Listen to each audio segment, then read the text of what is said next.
you just couldn't let it lie. He's my nemesis. You couldn't let it lie. He's my nemesis. I've got to defeat him. Elon Musk and Trump will fall out this year.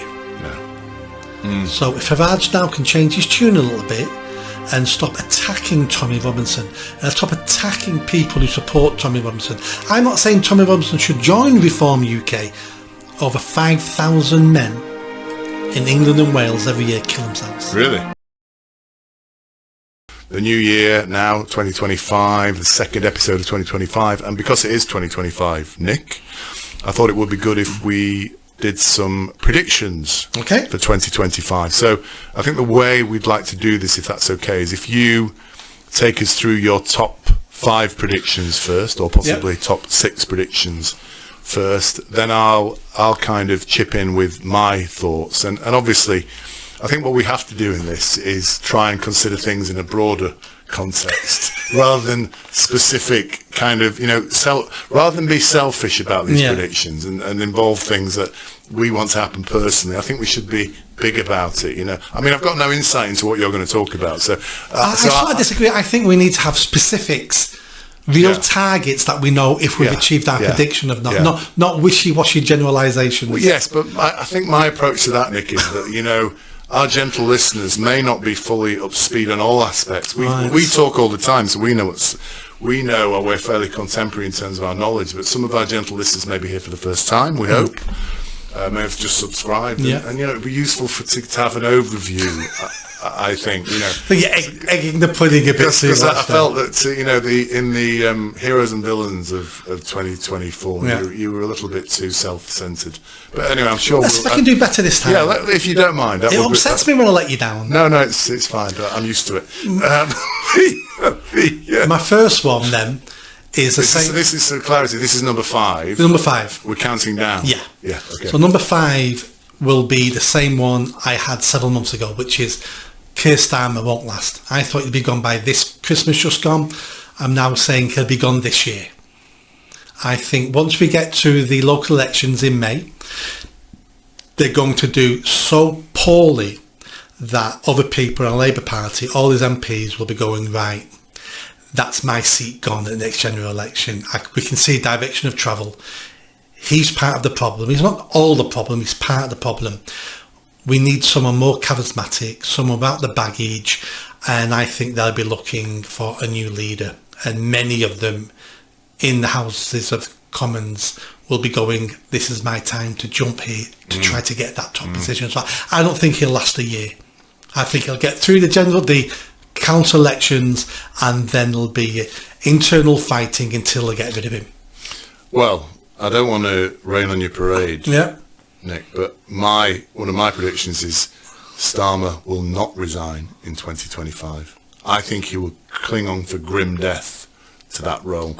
He will try to cling on, and when we say resign and we mean politicians, we don't mean resign how me and you would resign from a job. Resigning when you're a politician is everyone around you has told you, we're kicking you out. You either resign or we kick you out.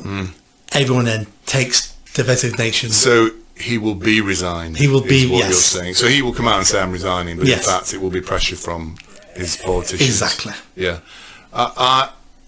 He does seem to keep putting his foot in it constantly, doesn't he? He's such a klutz. Because he did that thing in Madeira. He went to Madeira, didn't he? By the way, did you notice his wife wasn't with him? No. Oh, okay. I thought you might be interested in that. No, given our other predictions. Yeah, but he jumped the queue. Because security took him to the top of the queue, which many people do that. Yeah. But when you're in a death spiral and everything's going wrong, everything just continues going wrong. That's what happened with the Sunak election. Was from announcing it in the rain to leaving D-Day early to do. Things that may not normally be noticed, because I'm sure there's lots of prime ministers who jump queues in various things. Well, because I said that to my wife, I said, surely they always do that. Yeah. And I think she said, oh no, they don't. But I was thinking, they do. I think security insists on it. Yeah, but because you're right, he's in a death spiral. Anything he does, exactly. And his advisors are just such dunces, aren't they? They can't seem to do it. So, yeah, he does seem to keep putting his foot in it all the time. And he's done it again today, hasn't he? Talking about Elon Musk and referring to the far, trying to pin the grooming gangs on the far right today, because he's such an imbecile. He just hasn't had the brains to understand what's going on all the time. So I think you're right. He's a klutz. And if that happens in May, you're probably right. He will be put under pressure. Yeah. But you were wrong about it happening last year, because you kept saying he'd be gone by Christmas. I did. I just couldn't see how he would last. Yeah. But he's got bigger fingernails than I thought he had, because he is clinging on for dear life. He is. Okay, that's an interesting one, and interesting that we disagree on that. Yes. Number 4. Number 4 is, you're not going to like this one. This one's going to upset you a little bit. My prediction for number 4 will be Elon Musk and Trump will fall out this year. No. It's interesting you say that, because obviously for our gentle listeners, you may be aware that Elon Musk tweeted, I think, was it yesterday? He tweeted it all the day before. I think it was, yeah. Tweeted, because movies, so much news is happening, it's happening so bloody quick. Tweeted that Farage was not the right man to lead reform, because he was, I can't remember what it said, a week or so. Too soft or something not like strong that. enough or worse to that effect. And that's when I read that, I went, this is an Elon Musk fake account. That's what I thought. I had to go into Elon Musk, and when you see how many hundreds of millions, that's Elon Musk. That's what I thought. I thought, is this a fake? Yeah. And it's real. And then I immediately thought, as you are kind of pointing out now, how does this affect his relationship with Trump, with Farage? Because we know that Farage and Trump are very close. They have been, don't forget, Farage has supported Trump for years. He was supporting him in the original election. He was there when Trump was massively out of favour. So I think Trump does see Farage as a real ally. And then I saw that from Musk, and I thought, what the hell is going on? I was trying to think, I was trying to do the 4D chess thing. What is going on here? But I think Trump is so sophisticated, and I have a huge admiration for Trump and what he's capable of doing, what he has done. Did you see, by the way, that the Greenland Prime Minister has said to Denmark they want independence? Oh, right. Have you seen that? No.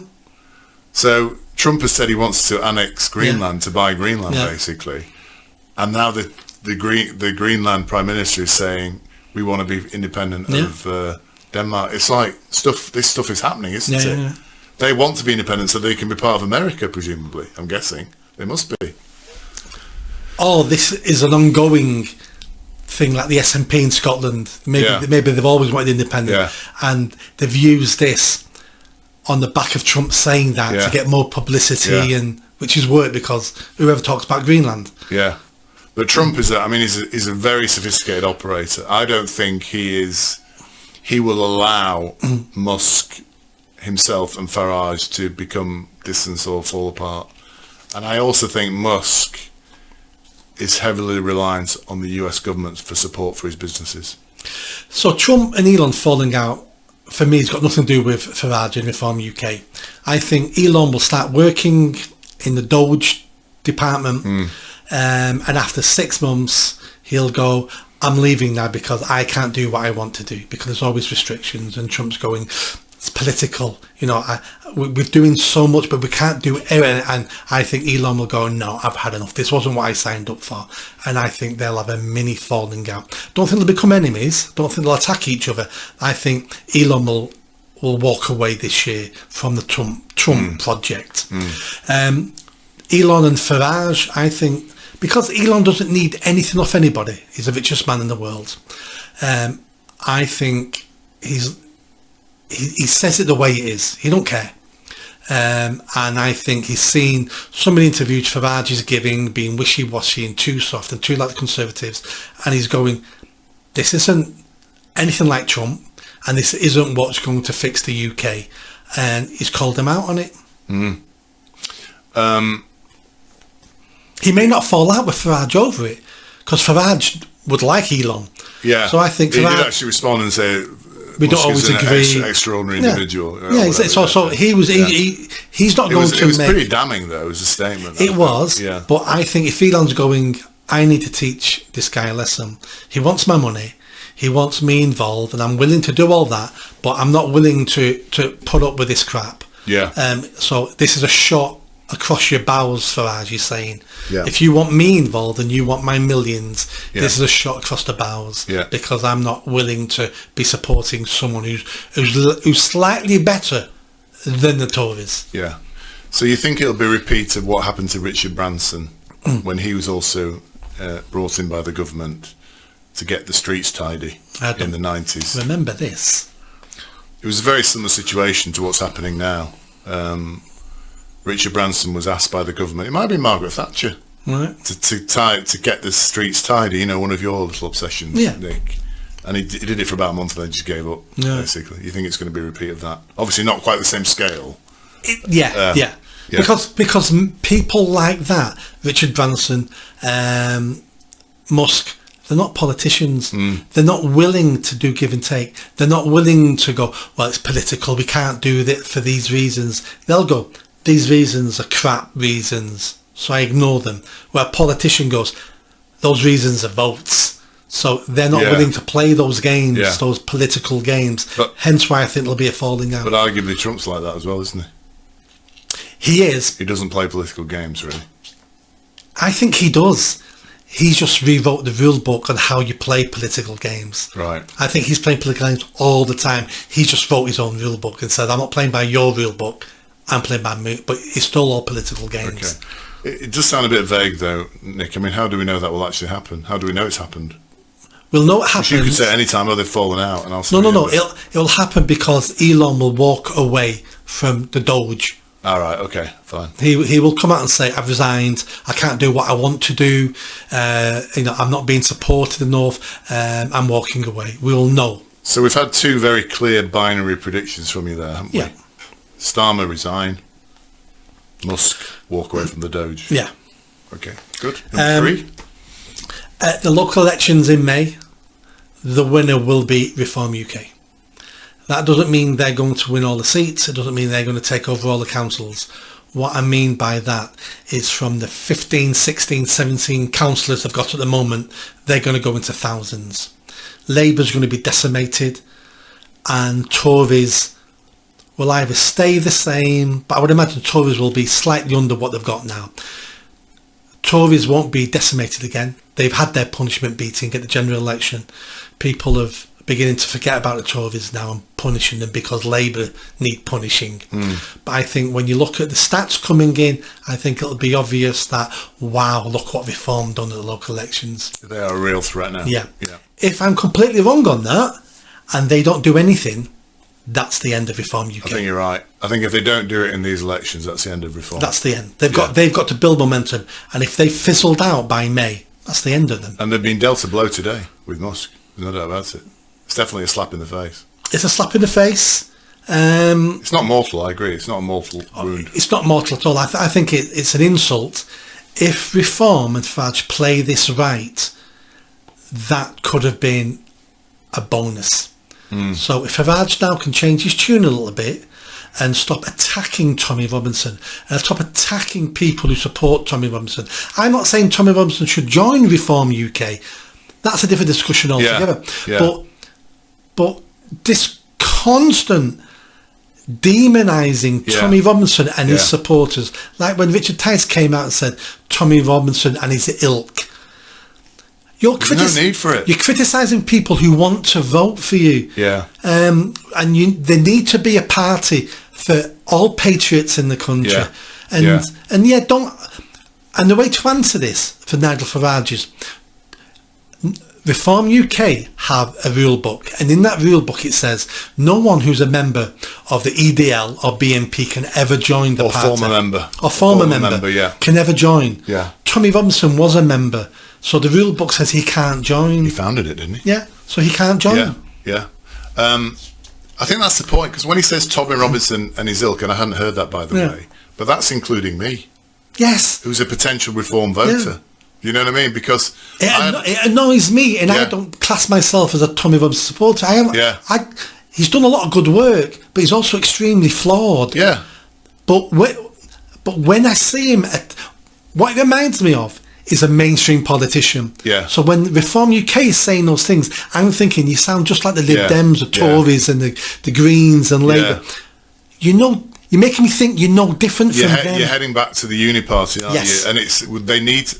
Ben Habib was saying it today, there needs to be a 180 shift from these crappy the uni party, which is Labour and Tory. It needs to be a 180 shift. And part of that is being intelligent about Tommy Robinson. Yeah, he is a flawed character, but he's also, I believe, he's a British hero. He's a political prisoner. I mean, we talk about the grooming gangs being exposed now. He's been going on about that for decades. Decades saying it's been happening. Nobody's believed him. He's been called a racist, and he's carried on because he believes it's the right thing to do for the British people. And today he's been vindicated right now, because we're now finding out the scale of this horrendous grooming, which we talked about in our previous episode. And he is flawed. But Nick, I think you always say to me, a lot of our heroes are flawed, aren't they? They are all flawed. Because none of us are gods. Yeah. None of us are the people we wish we were. Yeah. We're always an inferior version of the person we could be, because we don't spend enough time trying to improve ourselves, because life gets in the way. We're all flawed. And examples of that, for example, one that springs to my mind immediately, Martin Luther King. A very handsome, good-looking guy. Yeah. Great leader, whatever it might be. Apparently he was a prolific adulterer. You probably didn't know that. I did know that. Prolific adulterer. Then look at some of the others. Nelson Mandela. Springs to my mind. Convicted terrorist. Yes. He went to jail for trying to blow up an electric generator somewhere. He planted many bombs. He talks about planting bombs. Yeah. His ANC were killing people. They were a terrorist organisation. That's why he went to jail for terrorism. Turns into a great leader, a world statesman. Gandhi, sent to jail many times by the British for breaking the law. Pederast. Pardon? Pederast. What's pederast? Gandhi. Somebody who likes small children, young children. I thought it was a paedophile. Well, it's a kind of version of that. Is it? Yeah. But there's rumours about that. I'm not sure if all that's true or not. I don't know. I think it's true. He did have I think he used to sleep with his niece. Yeah, so there's... Yeah, so... A flawed allegedly, to control his... Yeah. It's all a bit... Exactly. So these people are flawed characters. Che Guevara. In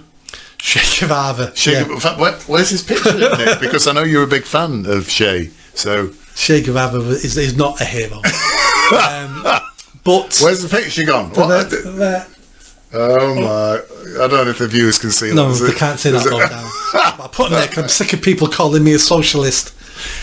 If you could turn up for the next episode wearing a beret and a moustache, Nick, I think that would just prove your affiliate. Yes. So I could be Che Guevara by being racist and shooting dead homosexuals. So that's what he did. But Farage needs to take a leaf out of Trump's book, which is stop trying to be the man mainstream media want you to be.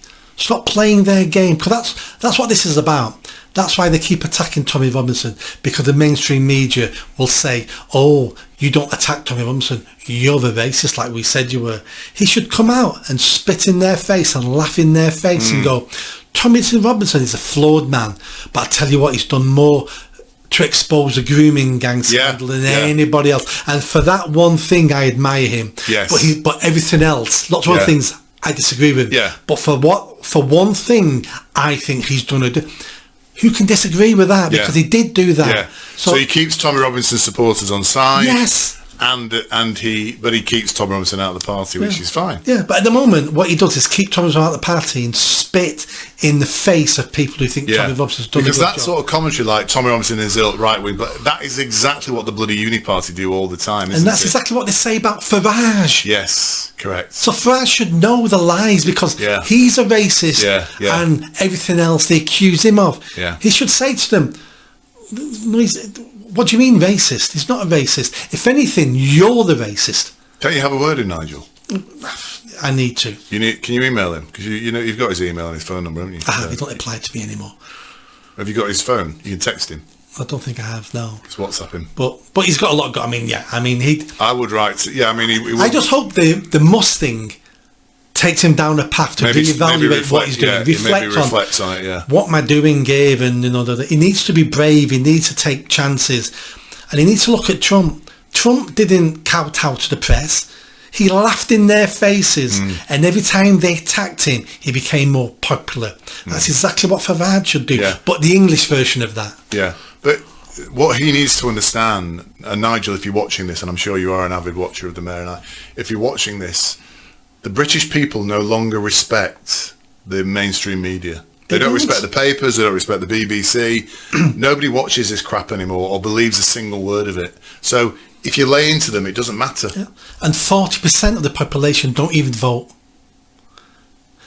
You could win the general election just on the people who don't vote. And the majority of them are Tommy Robinson supporters. The majority of them don't want the status quo, don't want the mainstream media telling them who they are and what to do. There's a whole sway of people out there who could come on side with Reform UK if they stopped attacking someone that there's no need to attack. And it's raised the ire of Musk as well, hasn't it? Yes. Very good. Number three.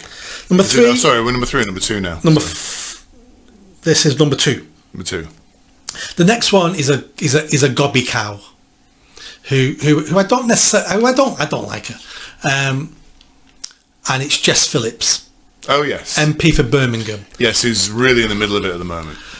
She is, and that's why she's on my list as predictions, because I don't think she'll either do a U-turn on this inquiry or she'll resign.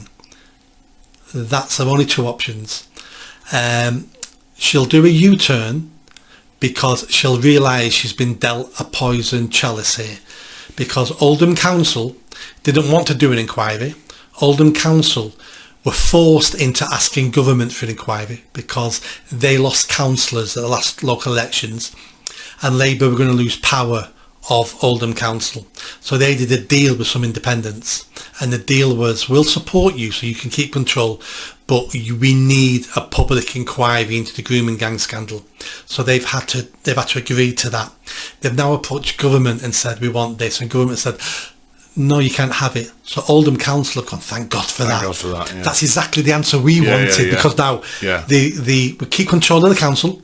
The independents are happy that we tried to get one, and we never wanted one, and we're not getting one.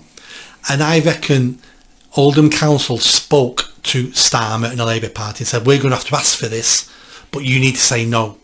Because if we do a public inquiry here, none of us are going to like what comes out of this. And this is enough to bring down the Labour government and ruin the party forever. You have to say no. So Jess Phillips was told, just say no to them. She said no, and this is all kicked off. So she's had the hand on the shoulder, Jess, when they come and ask you. Just say no. Yeah. Not knowing the backlash that was assuming coming. It would just be washed over and nobody would think about it. Exactly. Now, for people who don't know who Jess Phillips is, for years now, she's been going on about violence against women and girls. Have you met her, by the way? No. Good for her. You know, who wants violence against women and girls? Yeah. She never talks about boys and men. They're allowed to be assaulted and abused. No one cares about them. She cares about... So she's half right, and I'm glad she's doing half the job. She also stands up in Parliament every year and reads out the names of the women killed by their partners and husbands. I bet the other members of Parliament dread that. It does. It goes on and on and on. Be like, oh, for God's sake. She never reads out the names of the men killed by their partners. Not many men are killed by their partners. Exactly. So it'd take her 3 seconds. But she doesn't even read their names out because she doesn't care about men. Well, a list that should be read out. Maybe you can do it when you get to be the Prime Minister. Is a list of men who've committed suicide in the year. We wouldn't have time. Over 5,000 men in England and Wales every year kill themselves. Really? Yeah. I knew it was a lot. I didn't realise that. 5,000. That would take a long time. Exactly.